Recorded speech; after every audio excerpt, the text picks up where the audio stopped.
Hello and welcome to day 289 of Dungeon 23, the series where we make a room of a mega dungeon every day for a year. We have this room down here off of the Revenant and the Blue Slot room, and this is going to be a Dusk Hag. If you don't know what the Dusk Hag is, they are a hag that was added in the Eberron setting. I believe Eberron Last War, Rising the Last War, Eberron Rising.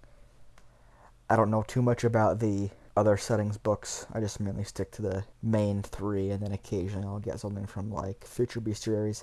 Anyway, so like all hags, they have 17 AC, and this lady has 82 HP, which is not super high, but that really high AC helps balance it out. This Dusk Hag won't attack the party unless provoked in the first place. Like, she's neutral to the party. She's just sitting here waiting to talk to them. She'll obviously, attack the party if, they attack first, but just not outwardly malicious. She will offer to read the party's future in exchange for something that they hold dear to them. What this means is basically a magic item they really liked, a treasure item they really wanted to keep, a thing from their backstory or background that they had before they entered the dungeon. Basically anything that they really, really, really like, albeit not necessarily one that is valuable gold piece wise. It's more so like the emotional attachment to it that matters. And in exchange for that, it'll predict the future, and this prediction manifests as basically just generic vague nonsense, but it manifests physically in at the very end of the dungeon when they're fighting the wizard. There's a guaranteed automatic pass on one save against one of the wizard's spells, or even the wizard automatically fails a attack roll or something like that, depending on what spell it is. Basically, they get one legendary resistance against a wizard at the very end, and that's per character per item traded. So it's like one party member has to give her an object, and then that character gets the legendary resistance against the one spell. And that could be very, very useful because maybe the wizard has a save or die thing. I don't know. I haven't made the wizard stat block. I haven't put a whole lot of thought about how he's going to fight.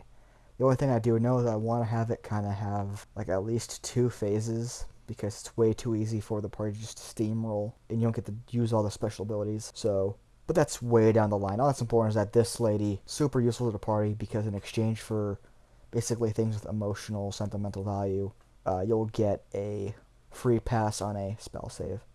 And again, it's like an automatic save, not automatic immunity. So if it's like a fireball, it still does some damage, but you don't have to worry about rolling poorly and getting the full damage. You only get half damage.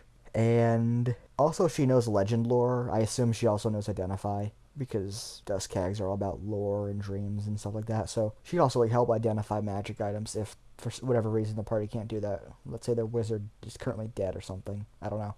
But that's what she does. It's all she does. All she will do. Just kind of sit there. Also, again, attack. The party attacks first, but that's should be expected. And yeah, that's basically it. So if you liked the video, like it. If you want to see more stuff like this, then subscribe. Suggestions or comments, put them in the comment section. And thanks for watching or listening. I apologize for the poor quality.